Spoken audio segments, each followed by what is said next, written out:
Hi, everyone. My name is Charles Liu. I'm one of the PGY3 general surgery residents, and I'm excited to share this research with you on improvements and gaps in financial risk protection among veterans following the Affordable Care Act. I did this research under the mentorship of Dr. Sherry Wren and Dr. Deb Saliba, who is a geriatrician and health services researcher at the Greater Los Angeles VA. So, contrary to public perception, most of the roughly 20 million US veterans actually receive their healthcare outside of the Veterans Health Administration, or VHA, and VHA eligibility and utilization actually vary significantly among veterans.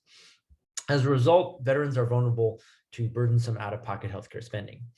The Affordable Care Act, or ACA, expanded health insurance coverage, and other studies have shown that it improved financial protection for the general population, especially low-income adults, but its effect on veterans' financial burdens has not been explored.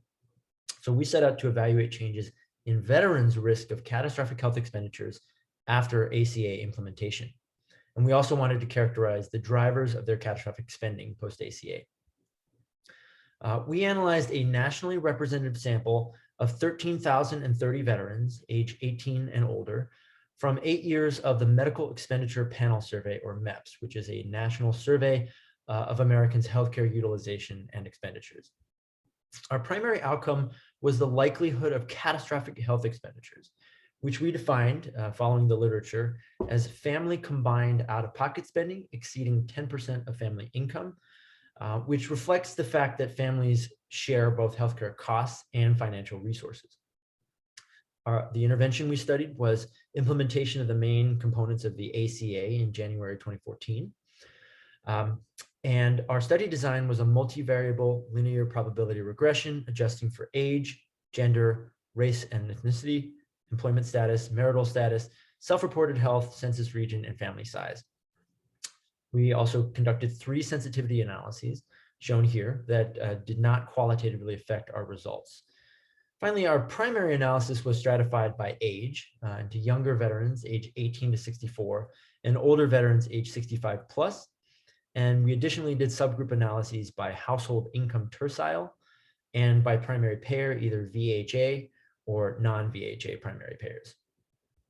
So next, I'd like to go through our results, starting with this top figure, which shows the number of veterans per 10,000 experiencing catastrophic health expenditures annually. On the left, focusing on younger veterans, age 18 to 64, the number of younger veterans experiencing catastrophic spending annually decreased from 540 per 10,000 pre-ACA to 390 per 10,000 post-ACA. And this was driven primarily by a decrease in younger veterans with private insurance in the green, experiencing catastrophic expenditures, and who were uninsured in the dark blue, experiencing catastrophic expenditures. Looking at the right side of this figure, looking at older veterans age 65 plus, you can see the rate of catastrophic expenditures is quite a bit higher than in younger veterans, and didn't really change pre to post ACA. It was 1,300 per 10,000 per year pre-ACA and 1,250 per 10,000 per year post ACA.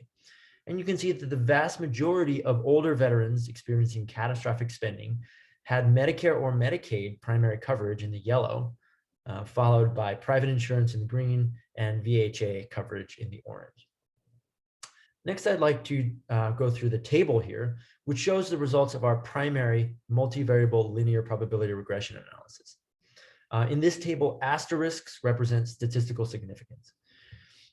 In the top half of the table, looking at younger veterans, age 18 to 64, we found a 1.4 percentage point decrease in the likelihood of catastrophic spending associated with ACA implementation. And this was driven primarily by a 3.7 percentage point decrease in the likelihood of catastrophic spending among low-income younger veterans, and a 1.8 percentage point decrease in the likelihood of catastrophic spending among younger veterans with non-VHA primary coverage. When we looked at younger veterans, low-income younger veterans with non-VHA primary coverage, the decrease in catastrophic spending associated with ACA implementation was even greater at 6.5 percentage points. Then looking at the bottom half of this table, which is older veterans age 65 and above, we found that ACA implementation was associated with no significant change in the likelihood of catastrophic spending, either overall or in any income tercile.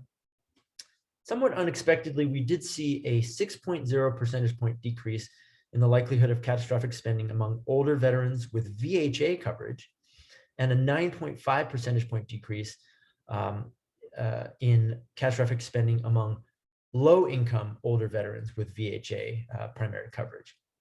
Our data doesn't allow us to specifically evaluate the mechanism of this, but two hypotheses we have are: one, recent research has shown that older veterans who have both VHA and Medicare coverage have over the last decade been increasingly using their VHA benefits over their Medicare benefits, and VHA benefits tend to have lower copays and deductibles. So that could contribute to this effect.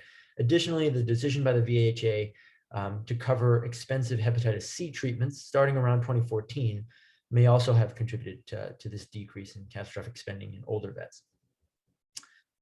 Lastly, looking at this bottom figure, this is the result of our analysis of the sources of out-of-pocket spending among veterans with catastrophic spending still in the post-ACA period. Looking at the left half of the figure, among younger veterans, we see that in younger veterans with VHA primary coverage, the vast majority of their out-of-pocket spending was driven by outpatient visits in the orange.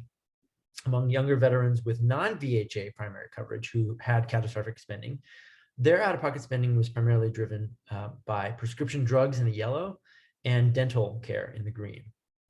Finally, among uninsured younger veterans who had catastrophic expenditures, a significant portion of their out-of-pocket spending was driven by inpatient stays in the dark blue.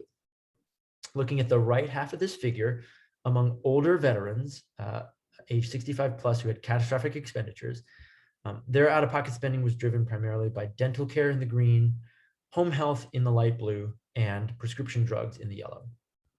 So in conclusion, our study found that ACA implementation was associated with reduced catastrophic health expenditures for younger but not for older veterans.